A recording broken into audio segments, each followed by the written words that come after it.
Assalamualaikum warahmatullahi wabarakatuh, selamat pagi anak-anak hebat. Bertemu kembali dengan Pak Nurrohim. Bagaimana kabar hari ini, sehat semua kan? Baik anak-anak, hari ini kita akan belajar tentang cahaya dan sifat-sifatnya. Melalui materi ini anak-anak diharapkan mampu mengetahui dan memahami sifat-sifat cahaya dalam kehidupan sehari-hari. Baiklah, anak-anak, apa yang dimaksud dengan cahaya? Cahaya merupakan salah satu bentuk energi yang dapat kita lihat dengan mata. Menurut KBBI, cahaya adalah sesuatu yang bersinar dan terang, seperti lampu atau sinar matahari yang memungkinkan mata kita menangkap bayangan benda-benda sekitar. Perlu anak-anak ketahui bahwa sumber cahaya itu banyak macamnya, ada matahari, api, lampu, dan senter. Oke anak-anak, selanjutnya kita akan belajar sifat-sifat cahaya.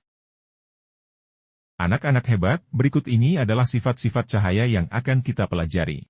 Yang pertama, cahaya merambat lurus. Tahukah anak-anak? Ternyata cahaya bisa merambat atau bergerak lurus, tidak melengkung maupun berbelok, loh.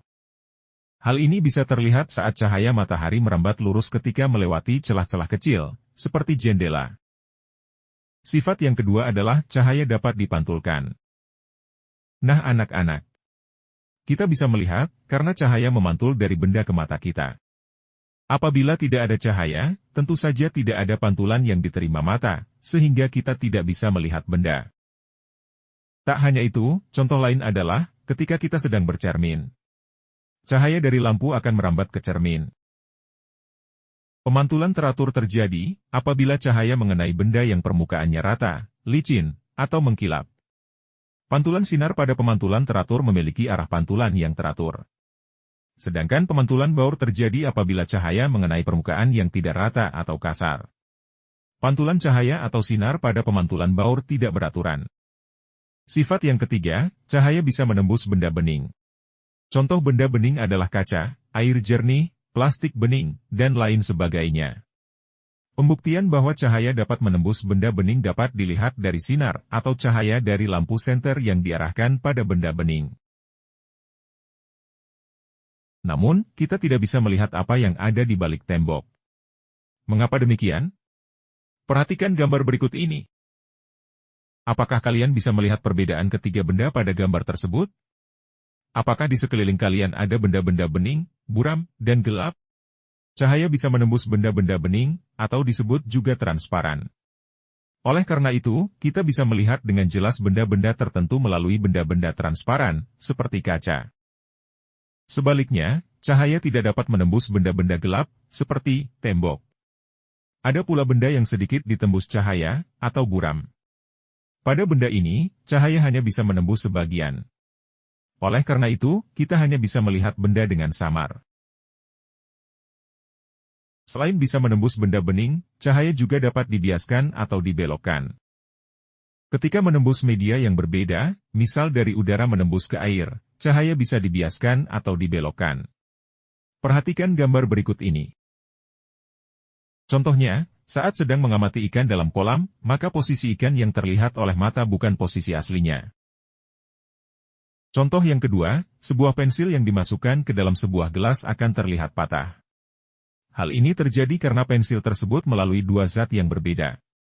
Zat pertama adalah udara, sedangkan zat kedua adalah air. Sifat kelima adalah cahaya bisa diuraikan. Warna cahaya matahari yang biasa kita lihat, tampak berwarna putih. Sebenarnya, cahaya matahari tersusun dari cahaya dengan berbagai warna bisa disebut polikromatis. Bukti dari cahaya matahari yang disusun dari berbagai warna dapat dilihat pada terbentuknya pelangi. Cahaya yang bisa diuraikan adalah bentuk pemisahan cahaya yang tampak menjadi cahaya dengan warna-warna berbeda. Perhatikan gambar berikut. Anak-anak, cahaya ini bisa diuraikan menjadi warna pelangi menggunakan prisma transparan. Cahaya yang menembus prisma itu akan dibiaskan atau dibelokkan dan terurai menjadi warna-warni pelangi yang indah.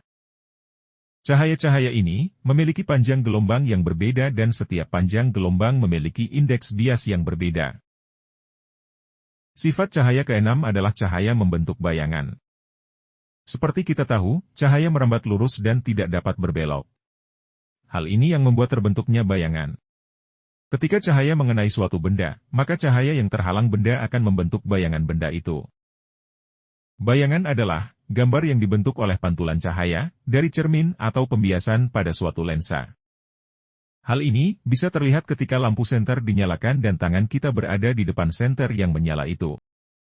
Tangan yang berada di depan senter itu menghalangi cahaya merambat sehingga menyebabkan tercipta bayangan tangan. Contoh lain adalah pohon yang terkena cahaya matahari akan membentuk bayangan pohon tersebut. Bayangan terjadi pada saat suatu objek terkena pantulan dari sebuah cahaya. Bayangan adalah gambaran yang terbentuk oleh pantulan cahaya ataupun cermin yang mengalami proses pembiasan. Itulah sifat-sifat cahaya yang bisa kamu pelajari dengan mudah di rumah. Sekian penjelasan materi cahaya dan sifatnya, sampai jumpa lagi. Wassalamualaikum warahmatullahi wabarakatuh.